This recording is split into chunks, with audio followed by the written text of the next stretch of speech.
Hi folks, this is filmed on Saturday 28th of June 2025. The Bedford 1986 CF Auto-sleeper Clubman is just being cleaned, final preps for its first show, which is the Moffat Classic Vehicle show this weekend. This vehicle is otherwise known as Chugga Bug. That was christened that name by its previous owners down in Norfolk, Suffolk. So he's had a good clean up. The front bumper's all been welded and painted the Bedford sign on the grille, tidied up the join that always gives trouble between the Habitation and the top of the cab. It's got different hubcaps, the earlier type, which I favour. So generally looking acceptable inside. This is a genuine CF2. People tend to call CF2s the vehicles with the square front, square wings and so on, but that's not strictly correct. That was a facelifted CF1. This is a proper CF2. They were only made for the last sort of 3, maybe 4 years of production, which ended in 1987. Characterized by disc brakes. I've usually got a ZF gearbox, either 4 or 5 speed. This is the 5 speed, and they've got an upright petrol engine, 2 litre Opel cam-in head engine, detuned for commercial. So not the slant engine of 1.8 or 2.3, which was a good engine, but it didn't have a very nice gearbox on it. I always thought this is far superior ZF.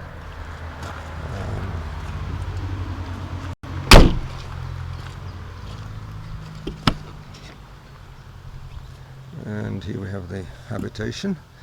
The great thing about these Auto-sleeper Clubman bodies is that they're effectively a one-piece glass fibre monocoque and incredibly resistant to dampness. I mean, this was stored in a field for several years and not a bit of damp got into it.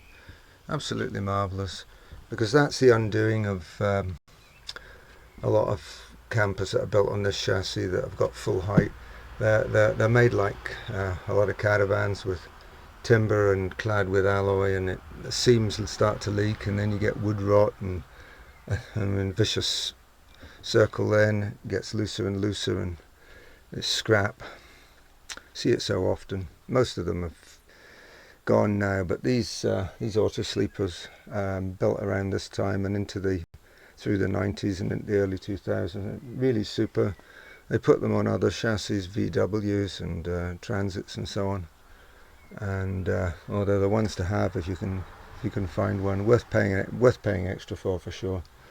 I think Talbots may have had 1 or 2. Generally not, but I think I've seen them.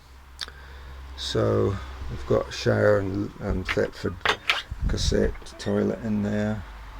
Cassette toilet was probably quite an innovation back in '86.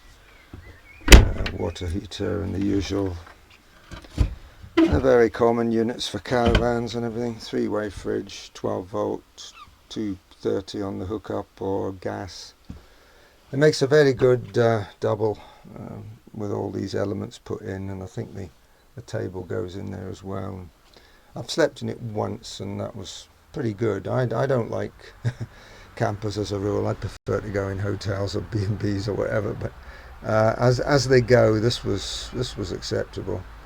And there's accommodation up there, I suppose, for kids. I don't think any adult, well, no right thinking adult would probably want to be in there, but there we go. But the great thing is, well, I'm 6 foot and I've got at least a couple of inches clear, which is nice. I have had pop tops, but they're a bit of a pain, really. So that's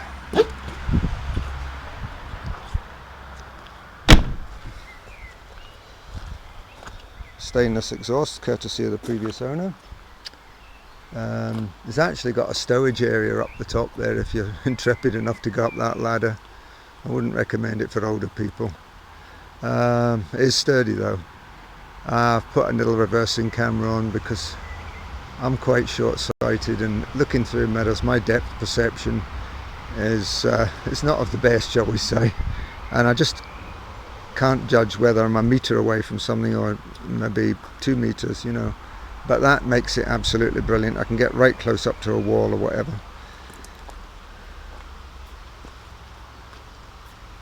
It's not a wireless setup, it's actually wired to the front. I took the wire underneath, and I've got the little monitor. It'll come on in a moment.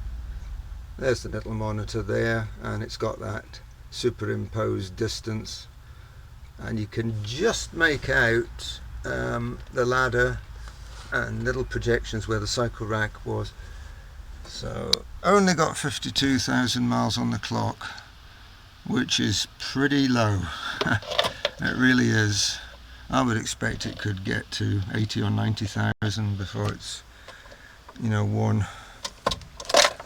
So it's in relatively good shape. This is where the rot can start, in here with these things, and it can also start around here. You've got to be careful, keep that joint as dry as you can, and door bottoms, of course. So I'll be getting, I've injected wax oil in above the windscreen, and I'll do it in the door bottoms. So I'm pleased with it though. It's 2,500 as a, it was running, but the exhaust manifold, the cast iron one on the engine, was cracked, very badly cracked, and carbon monoxide was getting in the passenger side of things. It was just, and you couldn't find one, you know, very, very difficult to find these things. They're peculiar to Bedford CFs, not Cavaliers or Opel Mantas or whatever. So I was lucky I had a stash of engines and got one of these CF cam and head engines, so it was good enough to use that manifold, and that's fixed the problem, at least for now. But they are prone to that. So hopefully it will go alright. I've only driven it about 50 miles, so who knows. It should be alright, but